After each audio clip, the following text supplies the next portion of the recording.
नमस्कार। राष्ट्रिय वाणिज्य बैंकको तह 4औं र 5औं लेभलको लागि कार्यालय व्यवस्थापन अफिस म्यानेजमेन्टको टपिक्समा रहेका विषयवस्तुहरू 2.1 मा छ चिठीपत्र र पत्राचार। पत्र व्यवहार भन्नाले राम्रो चिठी तयार गर्नुका साथै प्राप्त पत्रको उत्तर तयार पार्ने काम बुझिन्छ। व्यक्तिगत, सरकारी, संस्थागत र व्यावसायिक वा व्यापारिक कागजातको सिलसिलामा खबरहरूको आदान प्रदान गर्न, सूचना तथा जानकारी दिनको लागि चिठीहरूको आदान प्रदान गर्ने कार्यलाई नै पत्र व्यवहार भनिन्छ। एक अर्को कार्यालयहरूबीच हुने लिखित सम्पर्क हो, जुन अधिकार प्राप्त अधिकारीद्वारा कार्यालयको कामको सिलसिलामा लेखिने गरिन्छ। सञ्चारको औपचारिक साधनमध्ये चिठीपत्र एक सरल र प्रचलित माध्यम हो। आजकल पत्र व्यवहार र पत्राचार विद्युतीय माध्यमबाट पनि हुने गर्दछ। पत्रको साटो, फ्लिप्स डिस्क, फ्लपी डिस्क र सिडी वा इमेलबाट पनि पठाइन्छ। यो पत्र व्यवहारको आधुनिक यान्त्रिक पद्धति हो। आजभोलि इमेल वा इन्टरनेटबाट पनि व्यवसाय सञ्चालन हुन्छ। नेपालमा पनि यसले मान्यता पाएको छ। पत्र व्यवहारको उद्देश्य र आवश्यकता। कुनै पनि आवश्यक कुराहरूलाई अभिलेखको रूपमा तयार गर्नु, कागजातहरूको लिखित प्रमाण पुर्याउनु, सस्तो, सुविधायुक्त र भरपर्दो बनाउन, विविध विषयहरूमा सूचना तथा सुझाव प्राप्त गर्न, कम खर्चिलो र मितव्ययी बनाउनु, विभिन्न पक्षहरू बीच आपसी सम्पर्क तथा सम्बन्ध स्थापन गर्नु, कानुनी लिखितको रूपमा कारबाहीलाई सहज र सुचारू बनाउन, आपसी सम्बन्धलाई सुचारू तथा सुसम्बन्ध कायम राख्न, बेहोराको वैधानिकता कायम राख्न, समयमै कार्य सम्पादन पूरा गर्न, सल्लाह, सुझाव र परामर्शको जानकारी लिन। पत्र व्यवहार गर्दा ध्यान दिनुपर्ने कुराहरू। पत्रको भाषा सरल र स्पष्ट हुनुपर्छ। दोहोरो अर्थ लाग्ने शब्दहरू हुनु हुँदैन। पत्रको चलानी नम्बर र पत्र सङ्ख्या स्पष्ट हुनुपर्दछ। पत्रको मिति, विषय उल्लेख हुनुपर्दछ। कार्यालयको लेटर प्याडमा चिठीपत्र लेख्नुपर्ने। कार्यालयको छाप, अधिकारीको सही छाप अङ्कित भएको हुनुपर्दछ। जानकारी लिन खोजिएको कुरा स्पष्ट लेखिएको हुनुपर्दछ। पत्र आधारसूचक भाषामा लेखिएको हुनुपर्दछ। समस्याको स्तर अनुसारको अधिकृतले पत्राचार गर्नुपर्दछ। पत्रमा जरुरी, अति जरुरी, गोप्य वा साधारण जस्ता कुनै प्रकृति खोलिएको हुनुपर्दछ। खामबन्दी गरी प्रापक र प्रेषकको ठेगाना लेख्ने। चिठीपत्रका गुणहरू। एउटा चिठीपत्रमा निम्नलिखित गुणहरू हुनु अनिवार्य छ: सरलता, स्पष्टता, संक्षिप्तता, विनम्रता, पूर्णता, मौलिकता, प्रभावकारिता, शुद्धता, आकर्षक, सान्दर्भिकता। चिठीका प्रकारहरू। कार्यालयबाट कारबाहीका लागि प्राप्त हुने र कार्यालयमै उत्थान भएका गरी दुई प्रकारबाट पत्राचारको सुरुवात हुन्छ। चिठीका प्रकारहरूलाई विशेषतः दुई किसिममा विभक्त गर्न सकिन्छ: एकमा प्रयोगको आधारमा, दुई प्राथमिकताको आधारमा। एकमा प्रयोगको आधारमा। चिठीका प्रकारहरू। चिठीहरू कार्यालय, सङ्घ-संस्था एवं व्यक्तिहरूका विभिन्न प्रयोग हुन सक्छन्। कमा छ सरकारी पत्र। कुनै पनि सरकारी कार्यालयले अन्य कार्यालय, विभाग, शाखा वा अन्य व्यक्ति वा सङ्घ-संस्थामा विभिन्न कारबाहीका लागि पठाउने पत्रलाई सरकारी पत्र भनिन्छ। खमा व्यावसायिक पत्र वा व्यावहारिक पत्र। सङ्घ-संस्थाहरूले अर्को व्यापारी वा व्यावसायिक कारोबार गर्ने अर्को संस्थालाई पठाउने चिठीलाई व्यावसायिक वा व्यापारिक चिठी भनिन्छ। गमा आवेदन पत्र। कुनै व्यक्ति वा कर्मचारीले आफ्नो विशेष कामको लागि सरकारी, व्यावसायिक, शिक्षण सङ्घ-संस्था आदिमा व्यवहार गर्ने पत्रलाई आवेदन पत्र भनिन्छ। जस्तै बिदाका लागि दिइने आवेदन पत्र, कुनै कामको लागि दिइने आवेदन पत्र आदि। घमा व्यक्तिगत वा निजी पत्र। कुनै व्यक्तिले आफ्नो परिवारको सदस्य वा साथीलाई व्यक्तिगत विषयमा लेखिने पत्रलाई व्यक्तिगत पत्र भनिन्छ। प्राथमिकताको आधारमा चिठीका प्रकारहरू। कमा छ तुरुन्त आफूले कार्य फर्चुअट गर्नुपर्ने काममा आफूसम्म पेश भएकै दिन वा माथिल्लो तहमा पेश गर्नुपर्नेमा सोही दिन र कार्यालयमा पठाउने समय प्रयोग भए अड्डा बस्नासाथ। 2 मा छ अति जरुरी। आफैले कार्यालय फर्चुअट गर्नुपर्ने भएमा 3 दिन र माथिल्लो तहले पेश गर्नुपर्ने भएमा 2 दिन। जरुरी। आफैले कार्य फर्चुअट गर्नुपर्ने भएमा 5 दिन, माथिल्लो तहमा पेश गर्नुपर्ने भए 2 दिन। साधारण। आफैले फर्चुअट गर्ने भए 10 दिनभित्र र माथिल्लो तहमा पेश गर्ने भए 7 दिन। चिठी पत्र दर्ता। कार्यालयमा दिनका दिन विभिन्न किसिमका चिठी पत्र, निवेदन पत्र, ट्रेलर्स, टेलिग्राम्सहरू प्राप्त भइरहन्छन् र यसरी कार्यालयमा अन्यत्रबाट प्राप्त हुने पत्रहरूको पत्र सङ्ख्या, चलानी नम्बर, पत्रको मिति, प्राप्त मिति, पत्रको विषय, पत्र पठाउने कार्यालयको नाम समेत उल्लेख गरी दर्ता नम्बर कायम गरी रजिस्टर जनाउने विवरणलाई दर्ता भनिन्छ। कार्यालयको कार्यसँग सम्बन्धित विभिन्न स्रोतहरूबाट आउने चिठी पत्र, निवेदन, जरुरी टेलिग्राम आदि कागजातहरूलाई दैनिक रूपमा अभिलेख राख्ने कार्यलाई दर्ता भनिन्छ। यो नियमित रूपमा प्रत्येक दिन गरिने कार्य हो। कागजातहरूलाई प्राथमिक रूपमा राख्नको लागि दर्ता नम्बर उल्लेख गर्नुपर्छ। कार्यालयको आवश्यकता र प्रकृति अनुसार दर्ताको विवरणहरू फरक हुन सक्छन्। दर्ता गर्नुको उद्देश्य कार्यालयभित्र आएका कुनै पनि कागजातहरू नहराउन्, कार्यालयमा आएका कागजातहरूको प्रमाणिक आधार पुगोस्, कागजपत्रको संरक्षण र सुरक्षा होस्, एक निश्चित समयमा कार्यालयभित्र आएका पत्रहरूको सङ्ख्या थाहा पाउन सकियोस्, पत्र आएको कार्यालयको नाम सजिलै थाहा पाउन सकियोस्। चिठीपत्र चलानी। एउटा कार्यालयबाट दिनहुँ अन्य कार्यालयहरूमा विभिन्न पत्रहरू पठाइन्छ। यसरी कार्यालयबाट अन्यत्र पठाइएको पत्रको नम्बर, मिति, विषय र कार्यालयको नाम समेत उल्लेख गरी लेखिएको विवरणलाई नै चलानी भनिन्छ। जसरी कार्यालयमा अन्य ठाउँबाट आएका कागजहरूलाई दर्ता गरिन्छ, त्यसैगरी कार्यालयबाट अन्यत्र पठाइएका चिठीपत्रहरू चलानी गर्ने परिपाटी हुन्छ। कार्यालयबाट कुन मिति, कहाँ, कहिले, कसरी कुन पत्र गएको छ भन्ने जानकारीको लागि चलानी गरिन्छ। कुनै चिठीपत्र चलानी नगरी पठाइएमा त्यसको अभिलेख नरहने र त्यसका कागजातहरू हराउन सक्ने सम्भावना रहन्छ। तयार गरिएका चिठीपत्रहरू चलानी गर्दा पत्रको प्रकृति हेरी जरुरी, गोप्य वा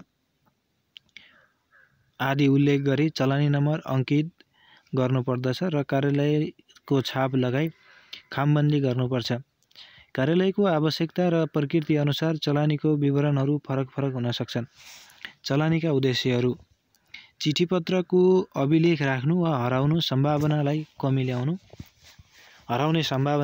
ल्याउनु, कुनै पनि कार्यालयबाट अन्यत्र पठाइने चिठी कहाँ, कहिले र कसरी पठाइयो भन्ने कुराको कुनै पनि बखत जानकारी लिनु, पत्रहरू चलानी भएका सङ्ख्या पत्ता लगाउनु, पत्रहरूको उपयुक्त व्यवस्थापन गर्नु, अद्यावधिक विवरण तयार गर्न सहयोग पुर्याउनु, कार्यमा सरल र सहज र छिटो छरितो तुल्याउनु। 2.2 टिप्पणी।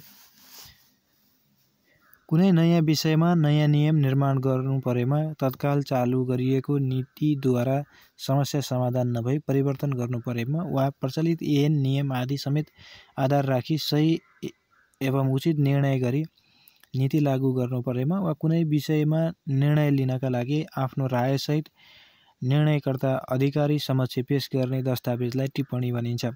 कुन विषयमा समावेश। सम्बन्धित विषयमा वा समस्याको संक्षेप, शैली, भाषा स्पष्ट र शुद्ध हुनुपर्छ। अनावश्यक गन्थन, उदाहरण, उपमा हुँदैन। प्रचलित कानुन, निर्णय एवं परिपत्रमा सम्बन्धित विषयमा के कस्तो प्रावधान गरेको छ तिनको प्रष्ट व्याख्या गरिनुपर्छ।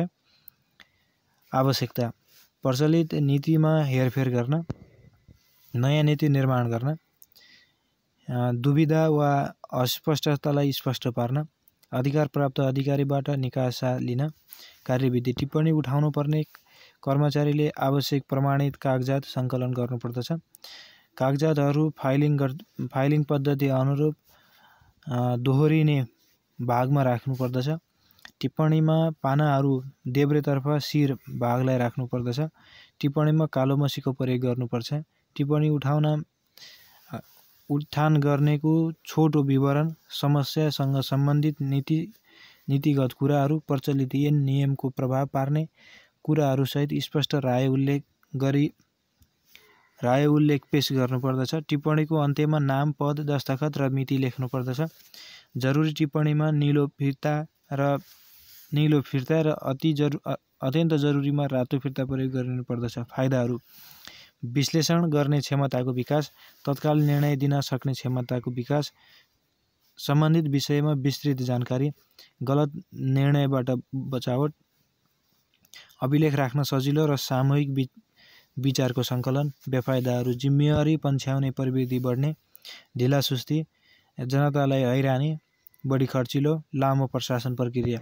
ध्यान दिनुपर्ने कुराहरू: सम्बन्धित विषय वा समस्याको संक्षिप्त, प्रचलित नियम, विनियम र कानुन, निर्णय परिपत्रको व्याख्या र आफ्नो राय सुझाव क्रमबद्ध रूपमा प्रस्तुत गर्ने। पुष्टिको लागि फाइलको दायाँपट्टि प्रमाणित कागजपत्र क्रमशः दायाँबाट तलबाट माथि राखी फाइलमा पेश गर्ने।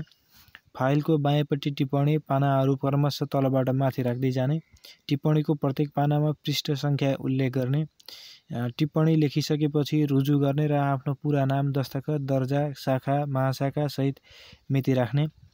कालो मसी प्रयोग गर्ने, साथै जरुरीका लागि रातो रङको कागजी टिप्पणी फाइलमा राख्ने गरी नत्थी गर्नुपर्दछ।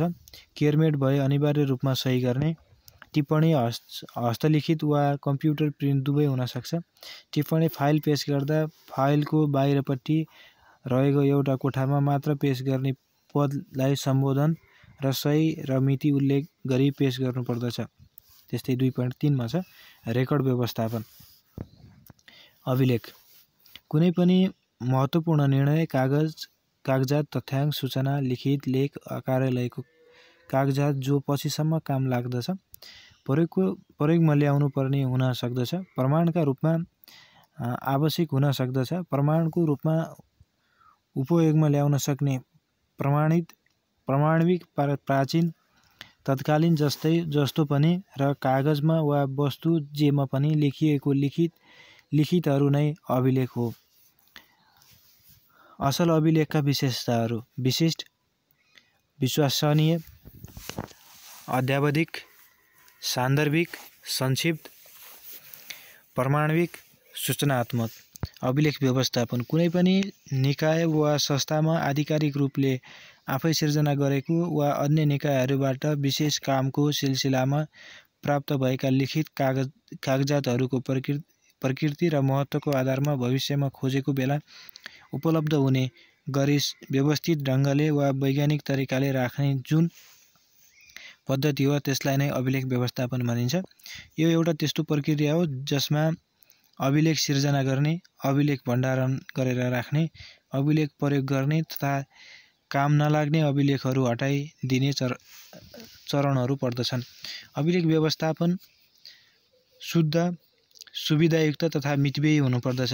अभिलेख व्यवस्थापनको उद्देश्य: दस्तावेजहरूको सुव्यवस्थित अभिलेख राख्ने, कार्यालयमा रहेका कागजात, मिसिल, लिखित वा दस्तावेजहरूलाई आवश्यक उपायहरू जो प्रयोगद्वारा सुरक्षित राख्ने, अभिलेख उपलब्ध गराई निर्णय प्रक्रियामा सरल सहज बनाउने, सुदृढ र अद्यावधिक अभिलेखका माध्यमबाट अनुसन्धानमूलक कार्यमा सहयोग पुर्याउने, दोहोरो सञ्चार प्रणालीमा आवश्यक मद्दत पुर्याउने, अनावश्यक कागजातले कार्यालयको काममा सघाउ नपुग्ने हुँदा त्यस्ता कागजातहरूलाई नष्ट गर्दै लगी अभिलेख व्यवस्थापनलाई सहयोग पुर्याउने, सङ्गठनमा लक्ष्य तथा उद्देश्यहरू हासिल गर्न सक्रिय भूमिका निर्वाह गर्ने, आवश्यक परेका कागजातहरू सजिलै उपलब्ध गराउने, कागजपत्रहरू एवं प्रलेखहरू पुनः प्रयोगमा ल्याउनु, सकभर कम ठाउँको प्रयोग गरी मितव्ययिता अपनाउनु, कागजातलाई आगो, पानी, मुसा, घामबाट बचाउनु, भविष्यमा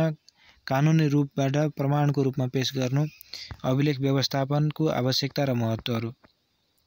अभिलेख व्यवस्थापन समग्र संस्थाको मस्तिष्क र मुटु हो। संस्थाको विकास तथा विस्तार वैज्ञानिक अभिलेख व्यवस्थापनमा निर्भर गर्दछ। यसको महत्त्व निम्नानुसार उल्लेख गर्न सकिन्छ। 1 मा छ भ्रष्टाचारमा कमी ल्याउन, वार्षिक रूपमा कर्मचारीको अभिलेखलाई व्यवस्थित र अपडेट गर्दै गएमा हैसियतभन्दा बढी स्रोत नखुलेको सम्पत्ति सजिलै प्राप्त गर्न सकिन्छ। 2 मा नयाँ नीति, योजना तथा कार्यक्रम तर्जुमा गर्न आवश्यक पर्ने तथ्याङ्क तथा विषयगत पूर्ण निर्णयहरू सजिलै र समयमै प्राप्त गर्ने। 3 मा नीति निर्णयमा एकरूपता ल्याउन। 4 मा नजिरको रूपमा प्रमाण पेश गर्न। 5 मा कार्यालयको दैनिक कार्यमा सफलता ल्याउन र कार्यबोझ हटाउन। 6 मा कानुनी औपचारिकता। 7 मा निर्णय लिन सहयोग। 8 मा सूचनाको भरपर्दो स्रोतको रूपमा उपयोग गर्न।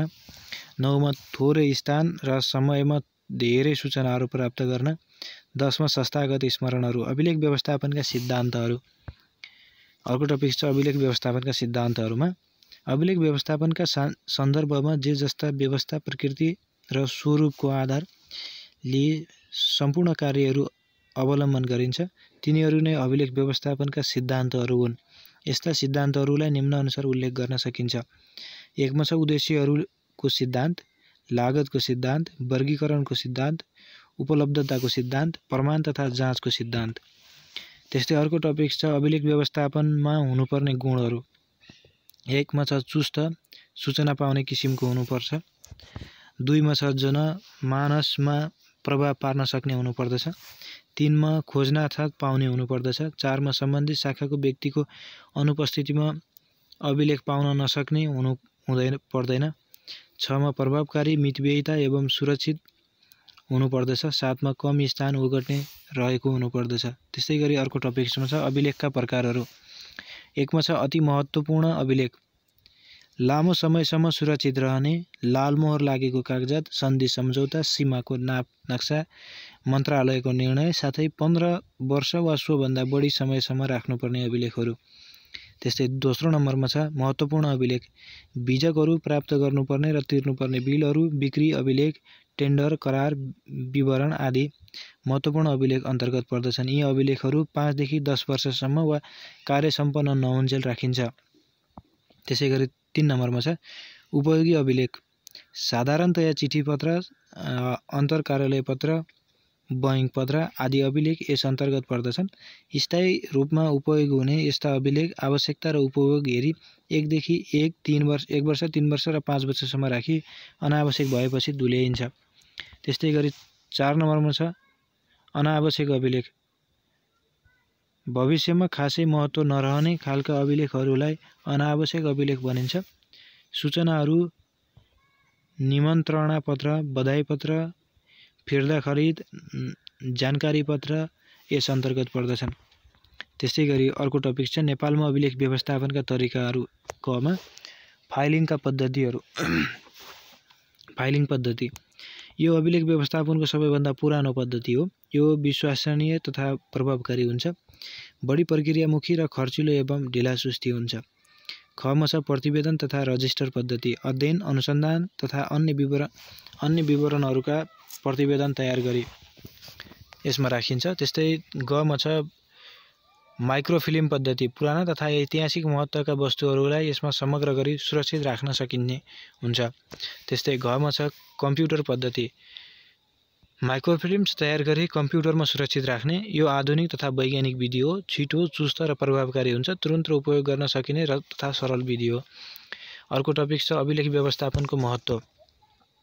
अभिलेख व्यवस्थापनको महत्त्व, महत्त्वपूर्ण अभिलेखहरूको संरक्षण गर्न, प्रयोग एवं पुनः प्रयोगमा सहजता हासिल गर्न, प्रतिलिपि उपलब्ध गराउन, अभिलेखको व्यवस्थित प्रबन्ध गर्न, सङ्गठनका निर्धारित लक्ष्य हासिलमा अभिलेखको समुचित उपयोग गर्न, निर्णय प्रक्रियामा सहयोगी बन्न, विगतको नजिर तथा अभ्यास पत्ता लगाउने, विगतबाट पाठ सिक्न, अभिलेखे हस्तान्तरण गर्न। अर्को टपिक छ नेपालको सार्वजनिक प्रशासनमा अभिलेख व्यवस्थापनको महत्त्व। राष्ट्रिय नीति योजना तथा कार्यक्रमहरू तय गर्न, आधारका रूपमा प्रयोग गर्न, महत्त्वपूर्ण दस्तावेजहरूलाई सुरक्षित गर्न, महत्त्वपूर्ण अभिलेखहरूको गोपनीयता कायम राख्न, कार्य सम्पादनमा सरलता, मितव्ययिता र प्रभावकारिता हासिल गर्न। अर्कोमा छ निर्णय प्रक्रियामा चुस्तता ल्याई सार्वजनिक सेवा प्रवाहमा प्रभावकारी सुनिश्चितता गर्न। अर्कोमा सूचना तथा तथ्याङ्कहरूलाई भविष्यमा प्रयोग गर्न सकिने गरी पहुँचयोग्य तुल्याउन। अर्कोमा छ सूचना तथा तथ्यहरूको प्रभावकारी व्यवस्थापन मार्फत जवाफदेही तथा नतिजामुखी प्रशासन संयन्त्रको निर्माण तथा सञ्चालन गर्न। त्यसैगरी अर्को टपिक छ नेपालमा अभिलेख व्यवस्थापनमा देखिएका समस्याहरू। 1 मा खोजिएका समयमा कागजात प्राप्त नहुनु। 2 मा अभिलेख व्यवस्थापनलाई वैज्ञानिक तथा आधुनिकीकरण गर्न नसक्नु। 3 मा दक्ष मानव स्रोतको कमी। 4 मा तालिम तथा क्षमता विकासको अभाव। 5 मा परम्परागत प्रणालीको अवलम्बन गरिनु। 6 मा आधुनिक सूचना तथा प्रविधिको प्रयोग नहुनु तथा प्रयोगमा न्यूनता। 6 मा पुराना अभिलेखहरूको उचित व्यवस्थापनको अभाव। 7 मा सुपरिवेक्षण, अनुगमन, मूल्याङ्कन तथा पृष्ठपोषणको अभाव। त्यसैगरी अर्को टपिक छ अभिलेख व्यवस्थापनमा सुधारका उपायहरू। 1 मा अभिलेख व्यवस्थापनको स्पष्ट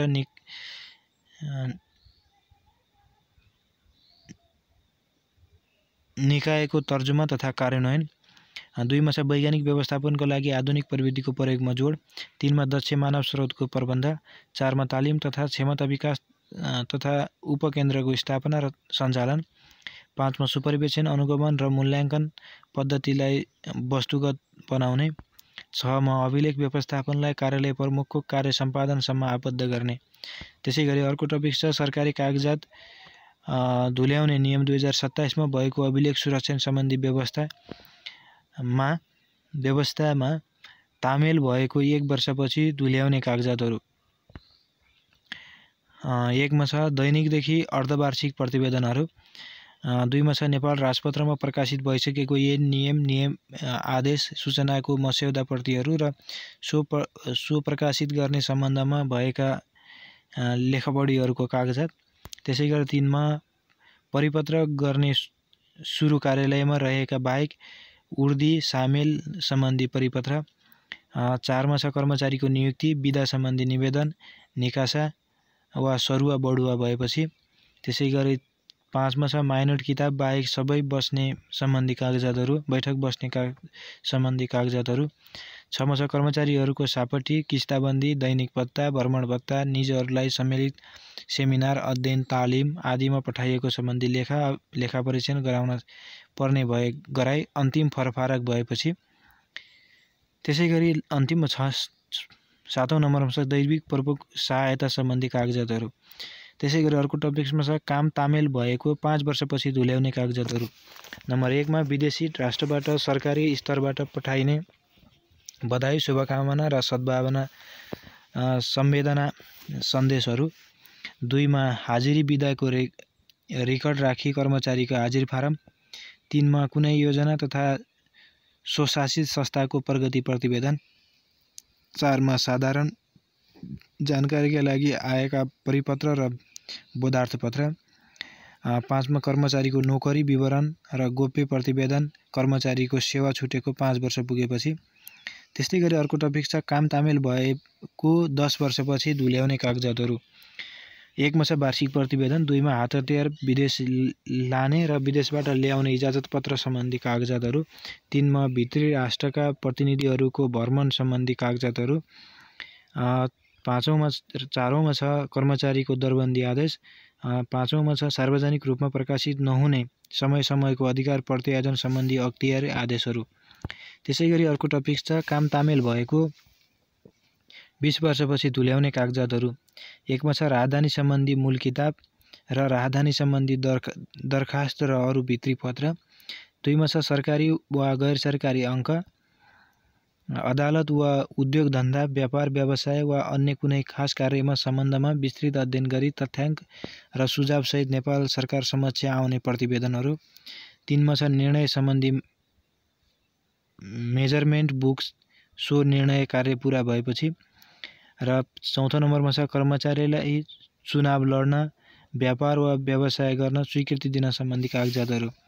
त्यसैगरी कहिले नधुल्याउने कागजातहरूमा अर्को टपिक्समा कहिले नधुल्याउने कागजातहरू 1 मा छ लालमोहर लागेका कागजात, 2 मा छ नेपाल बाहुली निशान भएको कागजात, 3 मा छ विदेशी राष्ट्रहरू, अन्तर्राष्ट्रिय सङ्घ संस्था, अन्य विदेशी संस्थासँग भएको सन्धि सम्झौता र तत्सम्बन्धी लेखापढी भएको महत्त्वपूर्ण कागजात। त्यसैगरी 4औँमा नेपालको नक्सा, 5औँमा नेपालको सिमाना सम्बन्धी लेखापढी भएको कागजात, 6औँमा छ नेपाल र विदेशी राष्ट्रका प्रतिनिधिहरूको संयुक्त विज्ञप्ति, 7औँमा छ सम्बन्धित मन्त्रालयमा रहने मन्त्री परिषदको निर्णयको मूल प्रति, 7औँमा छ देशको शान्ति सुरक्षा सम्बन्धी महत्त्वपूर्ण कागजात, 8औँमा छ अमुद्रित येन सवाल सदन खड्ग निशान। त्यसैगरी 9औँमा हुन्छ चलअचल सम्पत्तिमा हकदेयता दर्शाउने कागजात, 10औँमा छ नापी नक्साको कागजात, 11औँमा छ कर्मचारीको सिजटोल। त्यसैगरी 12औँमा छ नागरिकता र नागरिकता सम्बन्धी मुद्दाका विषयहरू। त्यसैगरी 13औँमा छ आयोगका प्रतिवेदनहरू। त्यसैगरी अर्को टपिक्स 2.4 मा फाइलिङ। कार्यालयका पत्रहरू तथा अन्य कागजातहरूलाई भविष्यको लागि क्रमबद्ध रूपमा सुरक्षित राख्ने कार्यलाई फाइलिङ भनिन्छ। कार्यालयमा भएका कुनै पनि कागजात एवं चिठीपत्रहरू सुरक्षित राख्न तथा आवश्यक परेका बेला सजिलै प्राप्त गर्न सकिने गरी मिलाएर व्यवस्थित राख्ने अभिलेख राख्ने कार्य नै फाइलिङ हो। कुनै पनि कार्यालयमा चिठीपत्रको आदान प्रदान प्रशस्त मात्रामा हुन्छ। कार्यालयबाट बाहिर पठाउने चिठीपत्रको मूल प्रति कार्यालयमा राखिन्छ। यसरी दिनदिनै कार्यालयबाट पठाइएको पत्र र कार्यालयमा प्राप्त भएका विभिन्न पत्र वा कागजातहरू व्यवस्थित रूपले फाइलिङ गरेर राखिन्छ। यसरी कार्यालयमा कागजात वा अभिलेखहरू सुरक्षित साथ व्यवस्थित ढङ्गले राख्ने प्रक्रियालाई फाइलिङ भनिन्छ। वर्तमान कार्यप्रणालीमा यसको महत्त्वपूर्ण स्थान छ। फाइलिङको कागजातहरू भविष्यका लागि सुरक्षित राख्ने कार्य गरिन्छ। फाइलिङका उद्देश्यहरू। फाइलिङको मुख्य उद्देश्य कागजको सुरक्षा गर्नु हो। यसका अन्य उद्देश्यहरूलाई निम्नानुसार उल्लेख गर्न सकिन्छ। 1 मा कार्यालयमा भएका कागजातहरूलाई व्यवस्थित भण्डारण गर्नु, 2 मा आवश्यक परेको बेला तत्काल उपलब्ध हुने गरी अभिलेख राख्नु, 3 मा कागजात तथा चिठीपत्रको गोपनीयता कायम राख्नु, 4 मा सेवा प्रवाहलाई छिटो छरितो एवं प्रभावकारी बनाउनु, 5 मा नीति योजना तथा कार्यक्रम तर्जुमा गर्ने कार्यमा सहयोग गर्ने, 6औँमा कागजपत्रहरू सङ्कलन गर्नु वा सञ्चय गर्नु, 7औँमा कागजपत्रको संरक्षण गर्नु, 8औँमा भविष्यमा प्रमाण प्रस्तुत गर्नु, 9औँमा आवश्यक जानकारी एवं तथ्याङ्क उपलब्ध गराउनु, 10औँमा अभिलेख प्रणालीलाई व्यवस्थित गर्नु, 11औँमा कार्यमा शीघ्रता ल्याउनु, 12मा निर्णय प्रक्रियामा सरलीकरण र सघाउ पुर्याउनु। अर्को टपिक छ फाइलिङको आवश्यकता तथा महत्त्वहरू। फाइल व्यवस्था कार्यालयको स्मरण शक्ति हो। आधुनिक युगमा कार्यालयको सफल सञ्चालनको लागि पुराना कागजपत्रहरूको अति आवश्यक पर्ने हुनाले फाइलिङ प्रणालीको महत्त्व निकै छ। फाइलिङले विगतमा भएका घटनाहरूको अध्ययन गरी भविष्यका लागि नीति निर्माण गर्न निर्देशनको काम गर्दछ। फाइलिङ प्रणालीले कार्यालयमा आउने नयाँ कर्मचारीहरूलाई पनि कामको जानकारी प्राप्त हुन्छ। फाइलिङको महत्त्वलाई निम्नानुसार उल्लेख गरिएको छ। 1 मा कागजातहरूलाई पछि प्रमाणको रूपमा पेश गर्न सकिने, 2 मा आवश्यकता अनुसार सूचना र तथ्याङ्कहरूलाई प्राप्त गर्न सकिने, 3 मा महत्त्वपूर्ण जानकारीहरू सुरक्षित राख्न सकिने, 4 मा योजना तथा नीति बनाउन सजिलो हुने, 5 मा काम गर्दा समय तथा श्रमको बचत हुने, 6 मा कार्यक्षमता वृद्धि हुने, 7 मा पुराना कुरा स्मरण गराउनु, 8 मा कानुनी मान्यता पुरा गर्नु, 9 मा तत्काल अभिलेख तथा पत्र पत्ता लगाउन, 10 मा कार्यालयको सरसफाइमा सहयोग पुग्न। अर्को टपिक छ फाइलिङमा हुनुपर्ने गुण तथा विशेषताहरू। फाइलिङ भएका कागजातहरू चाहिएको बेलामा जोसुकैले यथाशीघ्र प्राप्त गर्न सक्नु नै फाइलिङको प्रमुख उद्देश्य हो। त्यसैले असल फाइलिङ प्रणालीमा निम्नलिखित गुणहरू तथा विशेषताहरू हुनु अनिवार्य देखिन्छ। 1 मा आलोचना, 2 मा मितव्ययिता, 3 मा सरलता, 4 मा गोपनीयता, 5 मा शीघ्रता, 6 मा सुरक्षा, 7 मा कम स्थान लाग्ने, 8 मा दुरुस्तता, 9 मा स्तरीयता, 10 मा निश्चितता। त्यस्तै गरी 11 मा उपयोगिता। त्यसै गरी अर्को टपिक छ असल फाइलिङ प्रणालीका गुण तथा तत्त्वहरू। सरलता, मितव्ययिता, कम स्थान, पहुँचतता, लचकता, आधुनिकता अथवा अर्को अनुकूलता, सुरक्षा, शीघ्रता, गोप्यता, स्थिरता, एकरूपता। अर्को टपिक छ फाइलिङ गर्ने तरिकाहरू। एकमा छ वर्णानुक्रममा आधारित फाइलिङ व्यवस्था। वर्णमालाका आधारमा अक्षरहरू क्रम मिलाएर दराज वा क्याबिनेटमा राखिने। जस्तै एबीसीडी र कख गघका आधारमा फाइललाई छुट्याइ फाइलिङ गर्ने। फाइलिङ विधि सरल, धेरै योग्यताको आवश्यकता नपर्ने, फाइल खोज्ने समय नलाग्ने, कम खर्चिलो हुन्छ। यसै गरी फाइलको सङ्ख्या धेरै बढी हुने कार्यालय अथवा नामभन्दा नम्बरलाई महत्त्व दिनुपर्ने संस्थाहरू जस्तै बैंक, टेलिकम, बिमा कम्पनी आदि यो फाइलिङ उपयुक्त हुँदैन। 2 नम्बरमा अङ्कको क्रममा आधारित फाइलिङ व्यवस्था। यदि फाइल गर्नुपर्ने कागजातहरूमा नामभन्दा सङ्ख्यालाई नै धेरै आधार मानेर क्रम मिलाएर फाइलिङ गरियो भने यसलाई सङ्ख्यात्मक फाइलिङ विधि भनिन्छ।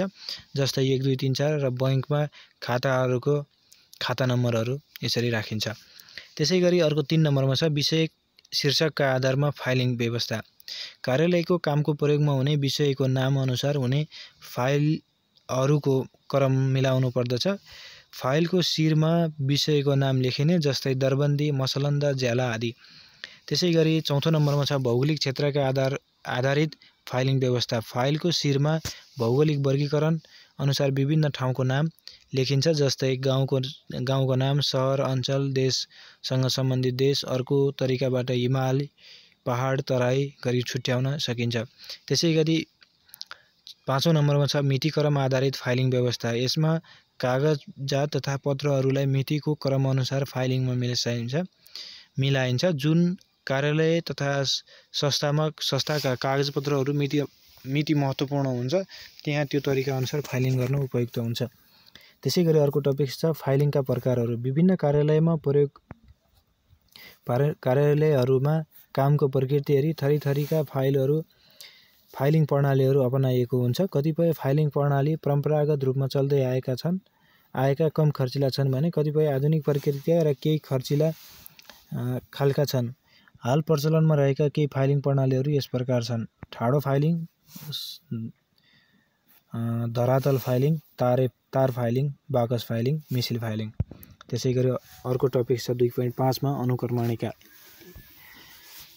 फाइल व्यवस्था कार्यालयको स्मरण शक्ति हो भने अनुक्रमणिका स्मरणको लागि आवश्यक पूर्वाधार हो। आधुनिक युगमा कार्यालयको सफल सञ्चालनको लागि पुराना कागजपत्रहरूको अति आवश्यक पर्ने हुनाले फाइलिङ प्रणालीको महत्त्व निकै छ। फाइलिङ पद्धतिलाई व्यवस्थित गर्न र खोजेको बखतमा फाइलहरू सहज तवरले भेटियोस् भनेर सम्पूर्ण फाइलहरूलाई वर्णानुक्रम, सङ्ख्यात्मक, विषयात्मक र भौगोलिक क्षेत्रका आधारमा मिलाएर राखिने पद्धतिलाई अनुक्रमणिका भनिन्छ।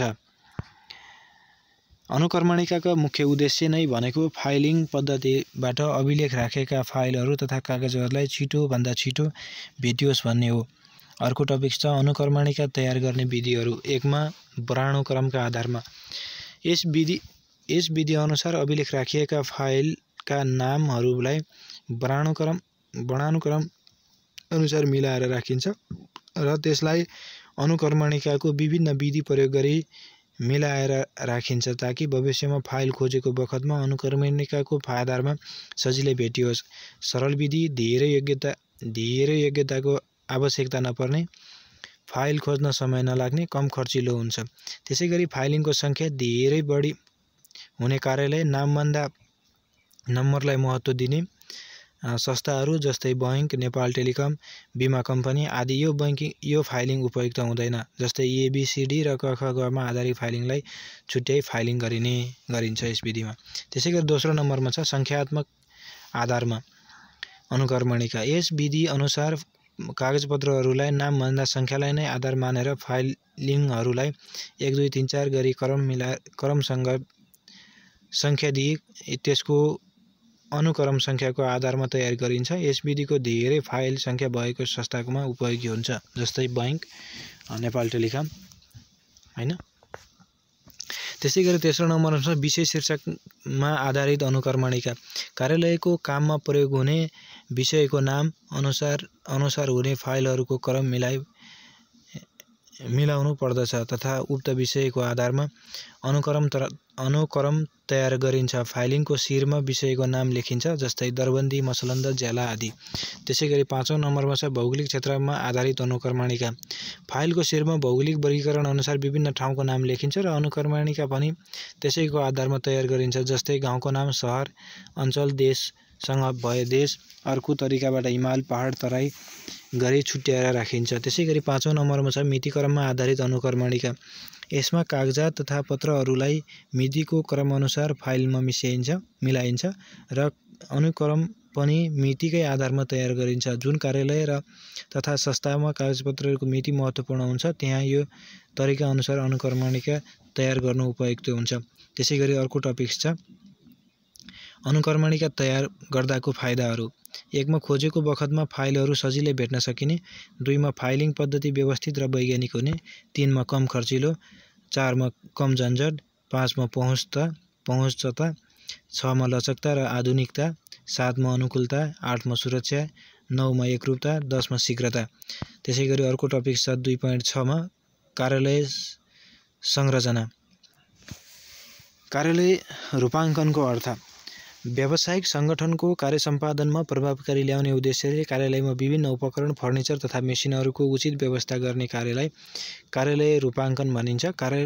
कार्यालयको लागि भवन तथा विभिन्न विभागहरूको लागि उपयुक्त कोठाहरू चयन गर्ने, फर्निचरहरू व्यवस्थित गर्नु, उपकरणहरू जडान गर्ने, मेसिनहरू जडान गर्ने, फ्लोरिङ राख्ने, पर्दा राख्ने आदि कार्य गर्नुपर्दछ। जुन कार्य कार्यालयको रूपाङ्कनसँग सम्बन्धित छ। कार्यसम्पादनमा प्रभावकारिता ल्याउने, उत्तम किसिमले स्थानको उपयोग हुने, कर्मचारी तथा ग्राहकहरूलाई सुविधा पुग्ने र सुपरिवेक्षण गर्न सजिलो हुने किसिमको कार्यालय रूपाङ्कन गर्नुपर्दछ। कार्यालयको रूपाङ्कन राम्रो भएन भने यसले नकारात्मक असर पार्दछ र खर्चमा अनावश्यक रूपले वृद्धि हुन जान्छ। त्यसैकारण कार्यालय रूपाङ्कन हुनुपर्दछ। कार्यालयको कार्यसम्पादन प्रभावकारी ल्याउन, कार्यालयलाई आकर्षक बनाउन या कार्य वातावरण राम्रो बनाउन कार्यालयको सजावट वैज्ञानिक तरिकाले गरिएको हुनुपर्दछ। लेखा शाखा, उत्पादन शाखा, भण्डारण शाखा, खरिद शाखा, बिक्री शाखा, कर्मचारी प्रशासन शाखा आदि उचित ठाउँमा हुनुपर्दछ। त्यसै गरी अर्को टपिक छ कार्यालय रूपाङ्कनका चरणहरू। 1 मा नक्सा प्राप्ति। 2 मा सङ्गठनको आवश्यकता निर्धारण। 3 मा मोडेल तयार पार्ने अथवा व्यवस्था गर्ने। 4 मा विद्युतीयता। 5 मा योजना उच्च व्यवस्थापन प्रस्तुत गर्ने। अर्को टपिक छ असल कार्यालय रूपाङ्कनका फाइदाहरू। असल कार्यालय सजावटका फाइदाहरू। 1 मा मितव्ययिता। 2 मा कुशलता वृद्धि। 3 मा प्रभावकारी सुपरिवेक्षण। 4 मा मेसिन र उपकरणहरूको अधिकतम प्रयोग। 5 मा ख्यातिमा वृद्धि। 6 मा उच्च मनोबल। 7 मा प्रभावकारी सञ्चार। त्यसै गरी अर्को टपिक छ कार्यालय सजावटका उद्देश्यहरू। 1 मा सुपरिवेक्षणमा सुविधा ल्याउनु। 2 मा समन्वयलाई प्रभावकारी बनाउने। 3 मा उत्पादकमा वृद्धि गर्नु। 4 मा सञ्चार प्रणालीलाई प्रभावकारी बनाउने। 5 मा कर्मचारी तथा कामदारहरूलाई सुविधा प्रदान गर्नु। त्यसै गरी अर्को टपिक छ कार्यालय सजावटका प्रकारहरू। 1 मा समूह सजावट। 2 मा प्रक्रियागत सजावट। अर्को टपिक छ कार्यालय सजावटका सिद्धान्तहरू। यसमा 1 मा कामको प्रवाहको सिद्धान्त। 2 मा सन्तुलनको सिद्धान्त। 3 मा उपकरण स्थापनाको सिद्धान्त। 4 मा प्रबन्धको सिद्धान्त। 5 मा लोचदारको सिद्धान्त। 6 मा स्वतन्त्र चाल तथा निरीक्षण सिद्धान्त। 7 मा प्रभावकारी सुपरिवेक्षणको सिद्धान्त। 8 मा मनोबल तथा निष्ठाको सिद्धान्त। 9 मा अधिकतम प्रयोग अथवा न्यूनतम लागतको सिद्धान्त। 10 मा असल प्रकाशको सिद्धान्त। त्यसै गरी अर्को टपिक्समा 2.7 मा कार्यालयमा सञ्चारको महत्त्व। टपिक छ सञ्चारको अर्थ तथा परिभाषा। सञ्चार तथा जानकारीलाई अर्थपूर्ण ढङ्गले आदान प्रदान गर्ने कार्य नै सञ्चार हो। सञ्चारबाट सूचना, सन्देश, विचार आदि बोली वा सङ्केत वा लिखित रूपमा प्रवाह हुन्छ। दुई वा सोभन्दा बढी जीवित प्राणी बीच अर्थपूर्ण ढङ्गले विचार, भावना, सूचना आदि आदान प्रदान गर्ने प्रक्रिया नै सञ्चार हो। समान उद्देश्य प्राप्तिको लागि सङ्गठनमा मानिसहरूलाई एक आपसमा आबद्ध गर्ने माध्यम नै सञ्चार हो। सञ्चार सूचना तथा जानकारीहरू एक व्यक्तिहरूले अर्को व्यक्तिमा एक ठाउँबाट अर्को ठाउँमा आदान प्रदान गर्ने सँग सम्बन्धित छ। सञ्चार व्यवस्था प्रभावकारी हुन प्रवाह गर्न चाहेको वास्तविक सूचना तथा विचार प्रापकले बुझ्नु वा प्राप्त गर्नुपर्दछ। यस अर्थमा सञ्चार सूचनाको हस्तान्तरण गर्ने प्रक्रिया हो। थियो हेमुनका अनुसार सञ्चार भनेको एक व्यक्तिबाट अर्को व्यक्तिमा सूचना तथा समझदारी पठाउने प्रक्रिया हो। यो विचारहरूको अवगत गर्ने एवं एकले अर्कोलाई बुझ्ने प्रक्रिया पनि हो। न्युमेन आइन समरका अनुसार सञ्चार दुई वा सोभन्दा बढी व्यक्तिहरूको तथ्य, विचार र धारणा तथा सूचना तथा जोसको विनिमय हो। त्यसैगरी अर्को टपिक छ कार्यालयमा सञ्चार। कार्यालयको अन्तरिम दैनिक कार्य सञ्चालन गर्ने, निर्णय गर्ने वा सेवाग्राही सँग सम्पर्कको क्रममा सूचना, जानकारी, विचार आदिको आदान प्रदान गर्ने कार्य नै कार्यालयको आन्तरिक सञ्चार हो। योजना बनाउने, सङ्गठन व्यवस्थित गर्ने, उत्प्रेरणा जोगाउने, निर्देशन दिने, नियन्त्रण गर्ने जस्ता कार्यालयले गर्ने कार्यको आधार पनि सञ्चार नै हो। कार्यालय सञ्चारको माध्यमबाट नै मातहतमा आदेश निर्देशन दिन तथा मातहतका सूचना, जानकारीहरू माथिल्लो निकायमा सहज सम्प्रेषण गर्न महत्त्वपूर्ण भूमिका खेल्दछ। त्यसैगरी अर्को टपिक छ कार्यालयमा व्यवस्थापनको मेरुदण्डको रूपमा सञ्चार रहेको छ। जसरी मानव शिर जीवित तथा कार्य गर्नको लागि रक्त सञ्चारको ठूलो भूमिका हुन्छ, त्यसैगरी कार्यालयमा सही ढङ्गले सञ्चालन हुन कार्यालय सञ्चारको भूमिका हुन्छ। त्यसैगरी अर्को टपिक छ कार्यालय सञ्चारका गुणहरू। एकमा छ स्पष्टता। सञ्चार गर्न खोजेको के हो स्पष्ट सुनिने गरी सोही अनुसारको सरल भाषामा प्रवाह गरिनुपर्दछ। दुईमा पर्याप्तता। सञ्चारमा अनावश्यक व्याख्या गर्नु हुँदैन, जति आवश्यक हो त्यति मात्र सञ्चार गर्नुपर्दछ। तीनमा वास्तविकता।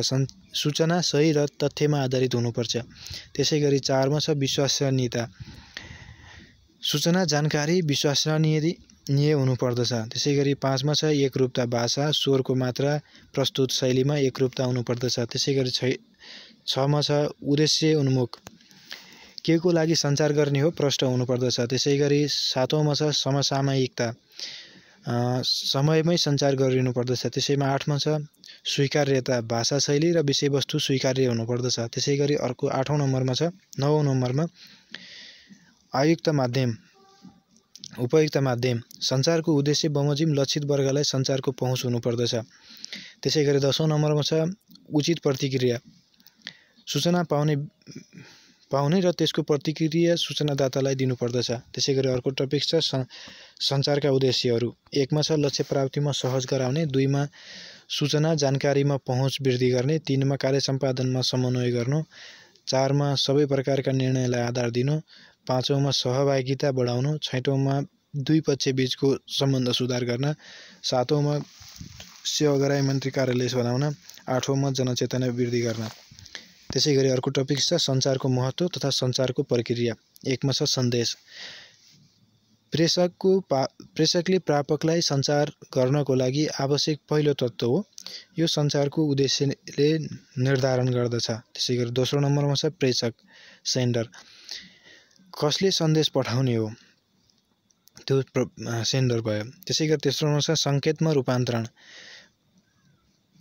प्रेषकको विभागमा रहेको सन्देशलाई प्रापकले बुझ्ने सङ्केतमा साङ्केतिकरण गर्ने। त्यसैगरी चौथोमा छ माध्यम। सन्देश प्रवाह गर्ने माध्यम जस्तै इन्टरनेट, टेलिफोन, फ्याक्स आदि। त्यसैगरी पाँचौँमा छ सन्देशमा रूपान्तरण। सङ्केतमा परिणत भएको सन्देशलाई पुरानै अवस्थामा प्रापकले बुझ्ने शैलीमा रूपान्तरण गर्नु। त्यसैगरी छैटौँ नम्बरमा छ आवाज। वास्तविक सन्देश सुनाउनु। यसलाई सञ्चारको प्रक्रियाको अवरोधको रूपमा पनि लिइन्छ। त्यसैगरी सातौँमा छ प्रापक। लक्षित वर्ग जसले सूचना प्राप्त गर्दछ त्यो प्रापक भयो। त्यसैगरी 8औँमा छ पृष्ठपोषण। प्रापकले वास्तविक सूचना पाएको वा बुझेको प्रतिक्रिया प्रेषकलाई प्राप्त हुनु, यो पृष्ठपोषण भयो। यसरी कम्युनिकेसन साइकल पूरा हुनुको लागि र प्रभावकारी सञ्चार सम्पादनमा प्रेषकले जुन अर्थमा सन्देश प्रापकलाई दिन खोजेको हो त्यही अर्थमा प्रापकले बुझ्नु अनिवार्य छ। त्यस्तै गरी अर्को टपिक छ सञ्चारका माध्यमहरू। 1 मा लिखित माध्यम। लिखित माध्यम अन्तर्गत कमा कार्यालयमा प्राप्त हुने चिठी, मेमो, प्रतिवेदन आदि तत्कालै प्रतिक्रिया गर्न गाह्रो हुन्छ।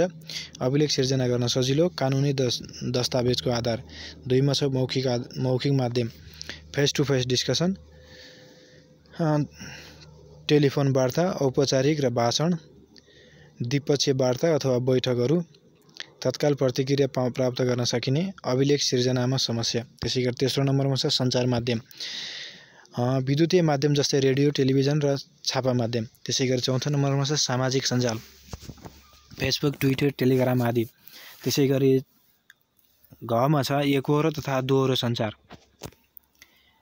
एक पक्षमा मात्र सञ्चार प्रवाह प्रक्रिया सक्रिय रहने व्यवस्था एकहोरो सञ्चार हो। यसमा प्रापकले सूचना प्राप्त गरे नगरेको कुरा भए पनि सही रूपमा प्राप्त गरे नगरेको थाहा हुँदैन। रेडियो, टेलिभिजन, पत्रपत्रिका यस अन्तर्गत पर्दछन्। त्यसैगरी सञ्चार प्रक्रियामा प्रेषक र प्रापक दुवै संयुक्त रूपमा क्रियाशील रहने र प्रेषकले सञ्चार प्रवाह गरिसकेपछि प्रापकले प्रतिक्रिया दिने अवस्था दोहोरो सञ्चार हो। त्यसैगरी ङमा छ व्यक्तिहरूको संलग्नताको आधार, इन्टरपर्सन कम्युनिकेसन, 2 वा सोभन्दा बढी व्यक्तिहरू बीच। त्यस्तै पर्सनल कम्युनिकेसन, व्यक्तिभित्रको आन्तरिक सञ्चार। तेस्रो नम्बरमा छ एक्स्ट्रा पर्सनल कम्युनिकेसन, मानव वा गैर मानव बीचमा हुने सञ्चार। चौथो नम्बरमा छ ग्रुप कम्युनिकेसन, धेरै मानिसहरू बीच हुने सामूहिक छलफल। 5औं नम्बरमा छ मास कम्युनिकेसन, सञ्चारका माध्यमहरू जस्तै टिभी, पत्रपत्रिकाबाट हुने सञ्चार। त्यस्तै अर्को टपिक छ सञ्चारको महत्त्व। सङ्गठनको सम्पूर्ण क्रियाकलापहरूलाई एकीकरण गर्ने, कार्यालय व्यवस्थापनको सहयोगी। 3 मा सञ्चारको निर्णय प्रक्रियामा छिटो, सरल र प्रभावकारी बनाउन तथा निर्णयमा अपनत्व बोध गराई कार्यान्वयनमा सहजीकरण गर्दछ। 4औं नम्बरमा कार्यालयको आन्तरिक वातावरणलाई सुदृढ बनाई सङ्गठनलाई दिगो र सफल बनाउँदछ। 5औं नम्बरमा सञ्चारले भए गरेका नीति नियमहरूलाई प्रचार प्रसार गरी सहयोग। 6औं नम्बरमा सञ्चारले व्यवस्थापनको कार्यदक्षता अभिवृद्धि गर्दछ। 7औं नम्बरमा सञ्चारले सूचनाको हक प्रत्याभूति गर्दछ। 8औं नम्बरमा सञ्चारले द्वन्द्व समाधान गर्न, तनाव व्यवस्थापन, सङ्कट व्यवस्थापन, सहजीकरण भूमिका खेल्दछ। 9औं नम्बरमा सञ्चारले सङ्गठनप्रति ग्राहक तथा अन्य सरकारवालाको विश्वास बढाउँछ। 10औंमा सञ्चारले सङ्गठनका क्रियाकलापहरूलाई एकरूपता ल्याउँछ। त्यसैगरी अर्को टपिक छ नीति निर्माणमा सञ्चारको महत्त्व। 1 मा छ नीति निर्माण आवश्यकता पहिचान गर्न वा समस्या पहिचान गर्न। 2 मा आवश्यकता सम्बोधन गर्न, विकल्पहरू निर्माण गर्न। 3 मा विकल्पहरूमध्ये उत्तम विकल्प छनौट गर्न। 4 मा विकल्प निर्माण क्रममा वा निर्णय क्रममा सरकारवालाहरूसँग राय अथवा मत बुझ्न। 5औं नम्बरमा छ निर्णय सञ्चार गर्न वा प्रसार गर्न। 6औं नम्बरमा छ निर्णय कार्यान्वयनमा सहभागिता बढाउन। र 7औं नम्बरमा छ निर्णय प्रक्रियालाई पारदर्शिता बनाउन। र 8औं नम्बरमा छ अनुगमन तथा मूल्याङ्कनलाई प्रभावकारी बनाउन तथा पृष्ठपोषण दिन। हवस् त, आजलाई यति नै। धन्यवाद।